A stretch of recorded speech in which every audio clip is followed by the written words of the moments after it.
It was a bright April afternoon. Eddie eagerly went home to finally introduce his fiancée, Flora, to his mother, Mrs. Kate.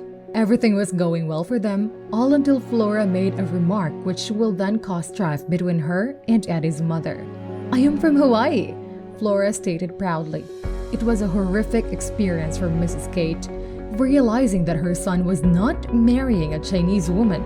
He wished to wed a Hawaiian girl instead, a race she labeled to be purely evil. After she had this realization, Mrs. Kate rudely left them on the dinner table and went back to her room. As days passed, Mrs. Kate's hatred towards Flora became even more adamant. She was not just vocalizing her disapproval, but she also plotted against the couple using lies and hateful insinuations to separate them from one another. As she met with Flora in the market, she insisted that her son was seeing someone else. She did the same thing with her son too, asserting that she saw Flora with another guy on that same day. This plotting nearly fractured their relationship. But it wasn't long for Eddie to realize the role played by his mother. Her twin, Mrs. Janet, her daughter Anne, and her husband Matt tried to make her see a reason to drop her hatred.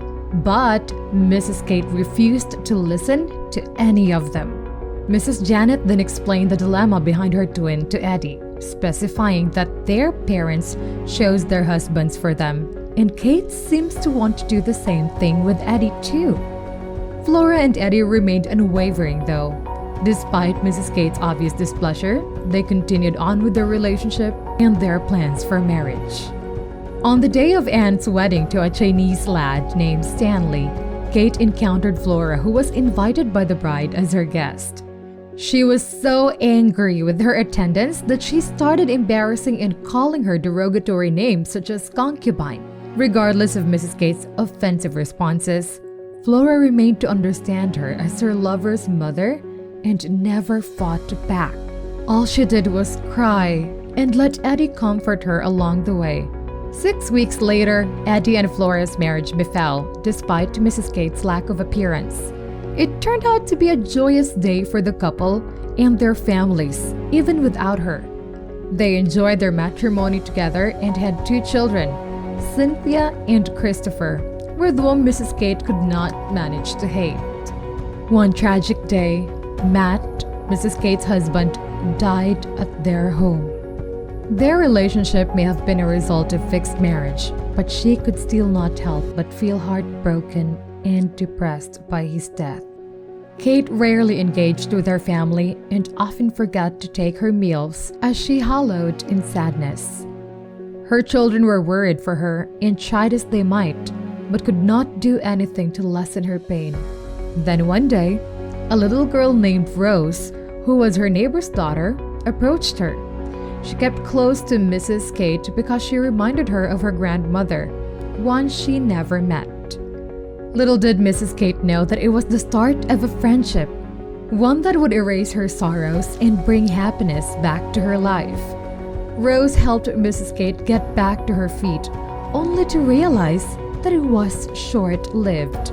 On her way to Kate's house visit, Rose got hit by a car, and Kate witnessed all of it unfolding.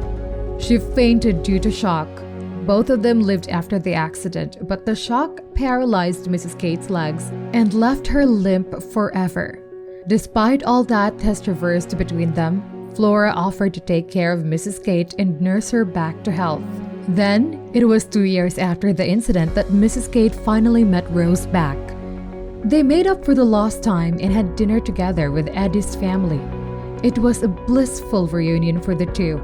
For another 6 years, Mrs. Kate lived with Flora, Eddie, and their children in their small abode. There was no bitterness for Flora as she took her mother-in-law under her wing without waiting for anything in return.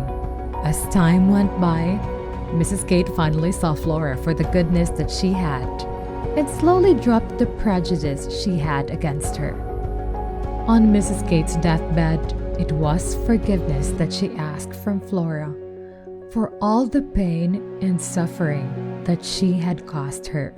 And it was also forgiveness that Flora bestowed to her without hesitation. The Power of Passion by Dennis W. C. Wong.